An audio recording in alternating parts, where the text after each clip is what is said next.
Welcome back, deep divers.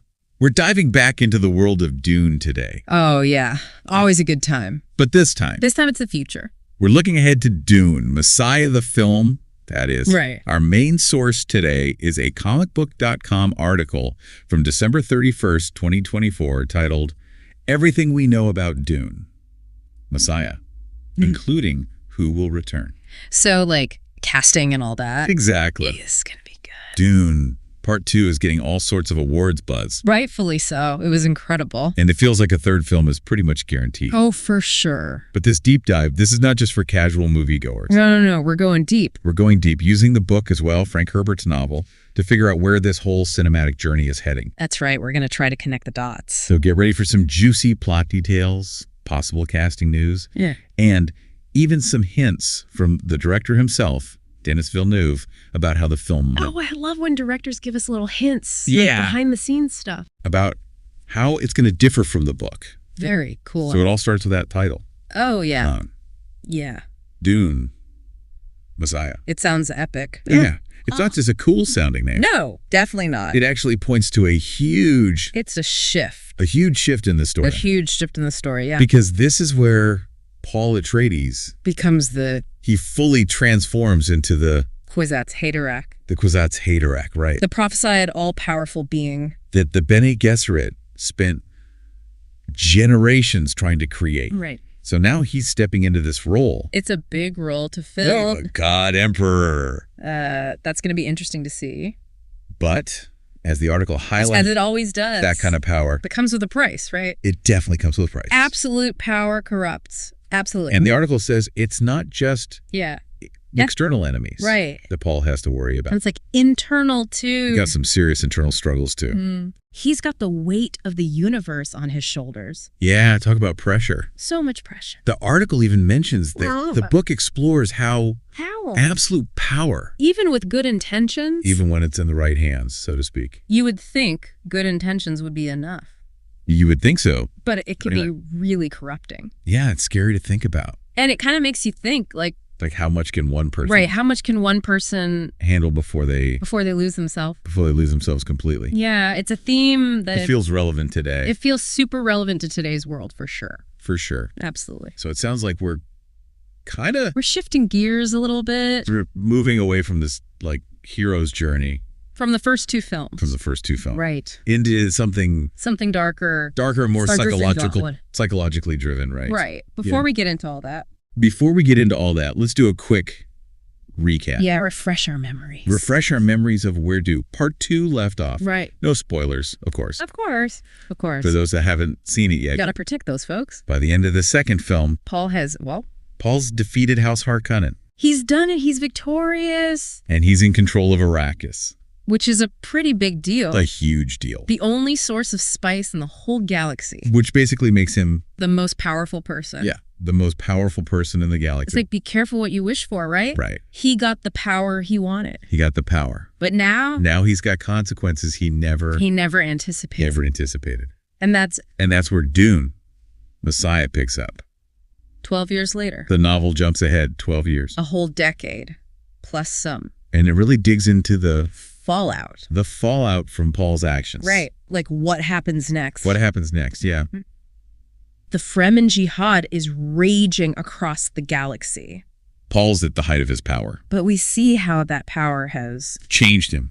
transformed him. It's a really fascinating Complex. and complex look Lights at its color. leadership and the burdens that come with it. Definitely. Okay, if you haven't read the book Yeah. and you want to avoid spoilers, Skip ahead. skip ahead a few minutes. We'll let you know when you can come back. We'll let you know when it's safe. Safe to return. But for those ready to dive into the juicy details, Oh, let's do it. the article lays out some of the major plot points from Dune, Messiah, and things get pretty intense. Oh, yeah. For example, there were multiple conspiracies against Paul Oh, no. from various factions Oh, interesting. who are afraid of his power. Well, yeah, I mean, who wouldn't be? So it's not just Political enemies. political enemies. Chani's struggling, too, Oh, Chani. to maintain her place. In Paul's life. It's hard when you're married to the emperor. Well, he's got this. Political marriage. Yeah, his political marriage to Roland. Poor Chani. So it's this love triangle With incredibly high stakes. with galaxy-changing stakes, potentially, And it raises questions about, like, about how relationships and power dynamics can get all tangled up. They're all connected. And it's like, even a god emperor Even a god emperor. can't escape The complexities. the complexities of love and relationships. Exactly. Now the Fremen, The Fremen themselves. right, they've gone from Messiah desert dwellers desert-dwelling resistance force. to like a galactic conquering army. A galactic conquering army, that's right. It's a big change. That's a huge change. Imagine that, like, Like a culture. deeply connected to their desert home Suddenly thrust. onto the galactic stage. Yeah. What happens to their beliefs? What happens to their traditions? Are they put to the test? Oh, they're definitely put to the test. Yeah. It makes you think about, Cultural assimilation. yeah. Religious extremism. Oh, yeah. And, like, the dangers of The dangers of imposing your beliefs on others. Oh, for sure. That's a big one. The article also hints that Oh, I love hints. other major powers, Like who? like the Bene Gesserit, Oh, the the witches. Spacing Guild, The ones who control space travel. the Twi'leksu, Oh, yeah. The creepies. they're all plotting It's against Paul. against Paul and Dune. Messiah. Of course they are. They see him as a threat. Well, he is the emperor. And it creates this web of Like, intrigue. intrigue and suspense. Keeps you on the edge of your seat, Right. not knowing who to trust. And Paul's prescience plays a big role here. Right. He can see the future. He can see glimpses of the future. They're just glimpses. They're often fragmented and unreliable. unreliable, right? So you never really know what's going to happen. Yeah, it's that constant feeling of Paranoia. and uncertainty Not just for Paul, for everyone. but for the reader, too. And speaking of uncertainty, Oh, here we go. one of the most intriguing parts of the article is that Is that? Denis Villeneuve Yes. has hinted At a different approach. at a completely different approach Ooh, I like that. for Messiah For Messiah. compared to the book. Oh, wow. It's a bold statement. And it's exciting. And it has fans buzzing. How do you adapt such a complex story, though? Yeah. And stay true to the themes, you know? Yeah. What's your take on that? I mean, it's a challenge for sure. Oh, yeah, definitely a challenge. But Villeneuve, Villeneuve's proven himself. he's a master. He's a master storyteller, right? Absolutely. Remember how he handled Paul's transformation. Will's transformation in Dune, Part 2? It was so well done. The way he captured The the internal struggle, the weight of destiny. the weight of destiny on Paul's shoulders. Oh, yeah. It was masterful. masterful filmmaking. And with Dune, Messiah, he's got He's got even richer material more to work with. to work with. Right. Because this story, It was deeper, it delves into the darker aspects, the darker aspects of power, the the psychology, psychological complexities of a leader yeah, grappling with his choices and the consequences. and the consequences of those choices. Oh, so many consequences. So many consequences. Far-reaching consequences. You've really got me thinking about It really Villeneuve's has. visual style, Oh yeah, his visuals are amazing. like how that might come into play here. Yeah. Dune, Part 2. Oh, it was stunning. It had some breathtaking scenes, Yeah, like the vastness of Arrakis, right. the epic battles, The sandworms. the sandworms. Incredible. I mean, what kind of visual language It's gonna be interesting to see.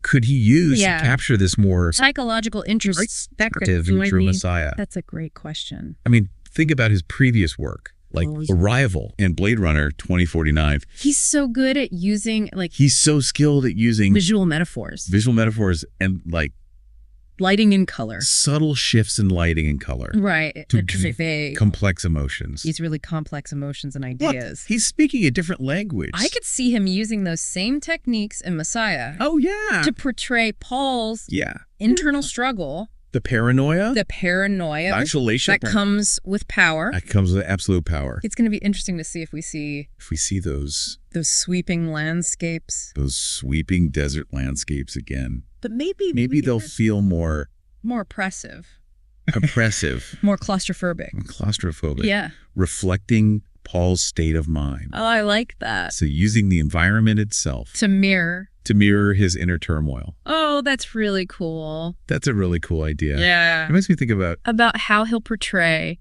how the film might portray Paul's prescience. because in the book, it's almost like a curse. It's like a curse. He's bombarded with visions. He can't control it. It's overwhelming. How do you even translate that onto the screen? Yeah, without it being too confusing. Yeah, without it being too chaotic. Right, you don't want to lose the audience. Remember those brief glimpses Yeah. of Paul's visions? In Dune, Part 2. In Dune, Part 2. Yeah, remember those A flashes? fleeting sense of Disorientation. disorientation. The blurred lines. The blurred lines between Past, present, future. yeah, past, present, and future. I bet he'll build on those. I bet he will too. Maybe using quick cuts, Oh yeah, distorted imagery. distorted imagery, sound design Sound design is so important. to create that sense of Unease. unease, They're like trapped in his head. you're trapped in his head. And don't forget the special effects. Oh yeah. Imagine the Spacing Guild. Oh my gosh. Yeah. When they realize Paul can see their every move, That's gonna be amazing it could be visually stunning. and terrifying. And terrifying. Okay, I have to admit, Yeah. I was initially thinking Messiah. that Messiah might be A little bit of a slow burn. a bit of a slow burn Compared to Dune, compared to Dune, Part 2. which was action-packed. All that action, So much action. like the way you're describing it, I know, right? it sounds like there's still room for Epic those moments. epic, visually stunning moments. That Villeneuve does so well. Yeah, that he does so well. That's all about balance, right? Balance. Like Dune. Messiah, it's not about large scale battles. Yeah. Large-scale battles. But it's about the clash of ideologies. struggle for control. Yeah, the struggle for control And for spice. over the spice. The most valuable resource. And that conflict conflict can be just or as hence yes is gets just compelling. yeah. As any physical confrontation. It's more of a psychological thriller more of a psychological thriller. than a straight up action film. Right. It makes you think about how Villeneuve might portray Oh yeah. the other major powers.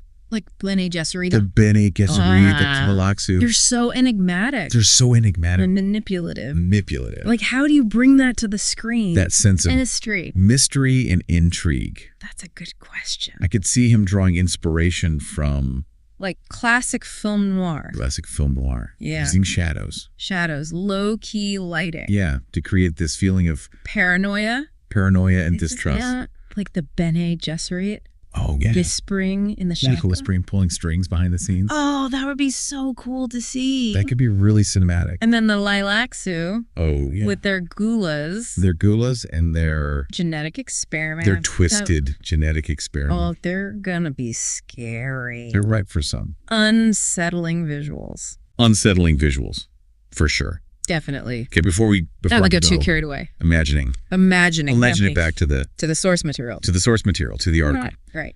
The article mentions a few key plot points Oh. from wow. Dune, Messiah, that I think are worth highlighting. Lay it on me. First, there's the conspiracy against Paul, There's always a conspiracy. which involves multiple factions, Oh, juicy. including the Bene Gesserit, Of course. the Tleilaxu, Obviously. and even Some some Freeman. disgruntled Fremen, Wow. Even his own people. which really shows that Yeah. even at the height of his power, Yeah. Paul is surrounded by Enemies. enemies, Gotta watch your back. constantly watching his back. Yeah, and that paranoia And his paranoia is made worse by that's compounded by his prescience. Oh, yeah. He knows something bad is coming. He knows something bad is coming. But he doesn't know what or when. That's got to be Stressful, stressful, to say the least. to say the least. I bet Villeneuve will capture that perfectly. Oh, I'm sure he will. He's good at that kind of thing. Then there's the whole Love triangle. love triangle Oh, boy. between Paul Din Cheney. and Paul Chani, Princess Irulan. Princess Irulan. Political tension. This relationship dynamic Yeah. is filled with political tension Oh, brave. and personal heartache. Yeah. Chani's the woman Paul truly loves, But he has to marry Irulan. but he's forced to marry His Irulan power. to maintain his political power. It's like a It's a classic Shakespearean dilemma. Shakespearean dilemma, yeah. Oh, man. It adds another layer of complexity Another layer. to Paul's already complicated life. His life is so complicated. And it's not just a personal dilemma either. No. It's got huge implications For the future. for the future of the Atreides dynasty Right. and the entire galaxy. This whole galaxy. Will Paul choose love over duty? Oh, good question. Or will he find a way to balance both? That's what I want to know. Those are the questions. They'll keep us on the edge of our seats. That'll keep everyone on the edge of their seats. Definitely. Another interesting point from the article Okay, hit me. is that Dune, Messiah, really explores the its consequences. Jihad. The Freeman Jihad. Yeah, remember in Dune, Part 2? We saw Paul leading the Freeman Leading the Fremen to victory. against the Harkonnen. Against House Harkonnen. It was epic. But now we're going to see. We're seeing the long-term effects. The long-term effects, yeah. The Fremen have become a force to be reckoned with. A powerful force. In the galaxy. In the galaxy, yeah. But their culture and beliefs. They're clashing. They're clashing with the rest of the Imperium. Oh, that's not good. Leading to all sorts of tension and conflict. It's like a reminder. It is a reminder. That even revolutions fought for the right reasons. Can have unintended consequences. Yeah, it's true. It makes you think about cultural assimilation. Yeah. Religious extremism. And the dangers of imposing your beliefs on others. That's a heavy one. All right, folks. Okay. Back in safe territory. You can tune back in. If you skipped the spoiler section. Spoilers. As we've been discussing. Dune. Messiah is shaping up to be. Dune. Messiah is shaping up to be a very different kind of Dune film. Yeah, different than the first two. It's a story about the burdens of leadership, the complexities of prophecy, and the human cost. Of achieving even the most noble goals. Yeah. And it sounds like Villeneuve is approaching it with his signature blend of spectacle, psychological depth. It's going to be fascinating. It's going to be fascinating to see how he brings this to life on the big screen. Especially considering he wants to do something different. Exactly. From the book. And while we're buzzing with anticipation, we're going to have to wait a little bit longer for concrete details. Right. The article mentions Messiah is in development. With a potential shooting date. In 2025. Sometime in 2025. Okay. So. But what's important is that the wheels are in motion. Given the success of Part 2. Given the success of Dune, Part 2. It's only a matter of time. Before we see all story continue. On the big screen. Yeah. Speaking of Paul's story. If you want to dive deeper. Into Dune, Messiah. Before the film comes out. Definitely check out the book. I highly recommend checking out the book. It's a challenging read. But it's rewarding. It's so rewarding. You'll gain a whole new understanding. You'll gain a whole new level of understanding. Of Herbert's universe. And for those who have read it. For those who have already experienced the book. Yeah. The upcoming film offers a chance. To see how Villeneuve reinterprets these complex themes and characters. Right, for a new generation. It's a chance to revisit the story. With fresh eyes. Yeah, with fresh eyes. To appreciate the nuances. And to discuss its relevance. And to engage in discussions about its relevance to our own world. To our world, exactly. Which brings us to you.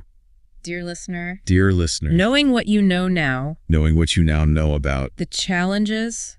And potential for corruption. That come with power. come with absolute power. Do you think Paul Atreides can escape a tragic fate? Can he remain true to his ideals? Or will he become the tyrant he sought to overthrow? Or will he become the very tyrant That's the question he sought to overthrow?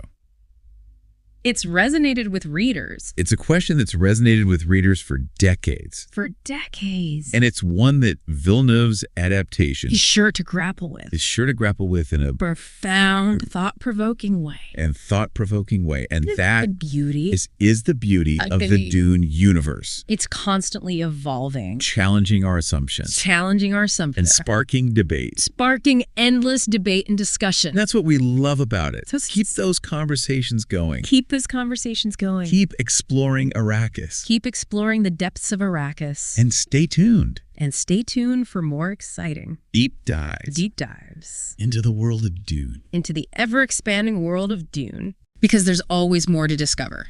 But before we sign off, okay, I want to leave you with one final thought. Ooh, a cliffhanger. So in the first Dune film, yeah, we saw Paul embrace his destiny as a leader. Right. But Dune Messiah. It asks a harder question. It asks a much more challenging question. Yeah, like what happens after? What happens after the hero wins? Right, like what's next? What are the consequences? Especially when it comes to power. Especially when those goals involve... Wielding immense power. Yeah, wielding immense power. It's something to think about. It is something to ponder. While we wait for the next chapter. As we await the next chapter in this epic saga. It speaks to the brilliance of Herbert. Oh, absolutely. He wasn't just writing... He wasn't just writing a space opera. Yeah. He was exploring these timeless questions. About power.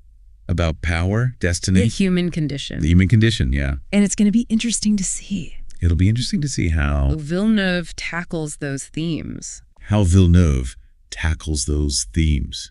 In Messiah. In Dune. Messiah. He's already shown us. He's already proven he can handle complex material. With sensitivity. With sensitivity and nuance. Remember Dune. Messiah. This was 12 years. 12 years. After the events of Dune. Part 2. So we're going to see a different Paul Dune. A much more... mature. Weathered Paul Atreides. He's not that young man anymore. He's not the wide-eyed young man. From the first film. That we met in the first film. He's seen some things. He's seen the horrors of war. Made tough choices. Made difficult decisions. He's carrying that burden. He's grappling with the burden of prescience. It makes you wonder. Makes you wonder how those experiences... Yeah, how they've changed him. Have shaped his worldview. Has he become cynical? Hardened? Or is there still some idealism left? Yeah, has he managed to hold on to any of his idealism? That's going to be at the heart of the film. That's a question that I think is going to be at the heart of Villeneuve's adaptation. And it's a question for all of us. It is. It is. Even if we're not, Even if we're not ruling a galactic empire. Exactly. We all face challenges. We make choices. We all make choices that shape who we become. Dune, Messiah reminds us. Dune. Messiah offers a powerful reminder. That even good intentions. That even the best intentions. Can have unforeseen consequences. And that power. And that power. No matter how well-intentioned. No matter how well-intentioned. Can corrupt. Can be a corrupting force. Powerful stuff. So as we wrap up this deep dive into Dune. Yeah. Messiah. Yeah. I want to leave you with one final thought. Okay, hit me. Remember that moment in Dune, Part 2. Oh, yeah. When Paul first experiences... The prescient vision. That prescient vision. Yeah, all those images. That overwhelming flood of images. The feeling of being trapped. The feeling of being trapped in a web of destiny. That's the challenge. That's the challenge that Paul faces in Messiah. Right. How to navigate a future. That he can only see in glimpses. That he can only glimpse in fragments. How to make choices. How to make choices that will shape... Not just his own destiny. Not just his own destiny. But the fate of the galaxy. The fate of an entire galaxy. And how to stay human. And how to retain his humanity in the process. It's going to be epic. It's a story that promises to be as thought-provoking. As it is visually stunning. As it is visually stunning. I can't wait. Me neither. To see it all unfold. Until next time, keep exploring, keep questioning. Keep diving deep. And keep diving deep. In the first Dune film, we saw Paul kind of embracing his destiny as a leader, but Dune? Mm-hmm. Messiah asks a more challenging question. Yeah, it does. What happens after the hero wins? Like what then? Yeah, what are the unforeseen consequences? Unforeseen consequences of achieving those goals. Especially when those goals involve power. Especially when those goals involve immense power. So much power. It's something to ponder as we await the next chapter in this epic saga. Yeah, Herbert was a genius. Oh, absolutely. He was exploring these timeless questions about power, destiny. The human condition. The human condition. It'll be interesting to see how Villeneuve tackles those. He's good at that. He's really good at that. He can handle the complex stuff. With sensitivity. With sensitivity and nuance. Dune. Messiah takes place 12 years later, Oh, yeah. After Dune, Part 2. After Dune, Part 2. We're going to see. So we're going to see a much more... mature. Weathered. Paul Atreides. He's not the same young man anymore. He's not the wide-eyed... Idealistic young man we met. In the first film. In the first film. Oh, no. He's seen some things. He's made tough choices. He's grappling with that burden. The burden of prescience. Yeah, it makes you wonder how it's changed him. How those experiences have changed him. Has he become hardened? Cynical. Or is there still some idealism left? Has he managed to hold on to any of that idealism? It's a big question. Yeah, it's a question that I think will be at the heart of this film. At the heart of Villeneuve's adaptation. And it's a question that's relevant to all of us. Even if we're not. Even if we're not ruling a galactic empire. Right, exactly. We all face challenges in our lives. We all make choices. We make choices that shape who we become. And Dune, Messiah is like a reminder. Dune, Messiah offers a powerful reminder That good intentions aren't always enough. that even the best intentions can have Unforeseen consequences. unforeseen consequences, yeah. And that power, no matter how No well-intentioned, matter how well-intentioned, can be a corrupting force. it can be a corrupting force. So as we wrap up this deep dive into Dune, Messiah, It's been fun. I want to leave you with this. Okay, One final thought. hit me. Remember that moment in Dune, Yeah. Part 2, when Paul, Has his first vision. when he first experiences that prescient vision, Yeah, all those images. the overwhelming flood of images, the feeling of being trapped In a web of destiny. in a web of destiny. Yeah. That's the challenge Paul faces in Dune. Messiah, Trying to navigate the future. trying to navigate a future he can only see In pieces. in fragments. Making choices that'll affect everyone. Trying to make choices that will shape not just his own destiny, but The entire galaxy? the fate of the entire galaxy. That's heavy. It's a big responsibility. And can he hold on to his humanity through all of it? And can he retain his humanity through all of this? It's a story that's going to make you think, It's a story that promises to be just as thought-provoking. as it is visually stunning. Yep, is visually stunning. I can't wait to see what Villeneuve does with it. Me neither. It's going to be epic. Until next time, keep exploring, keep questioning, and keep diving deep. See you next time.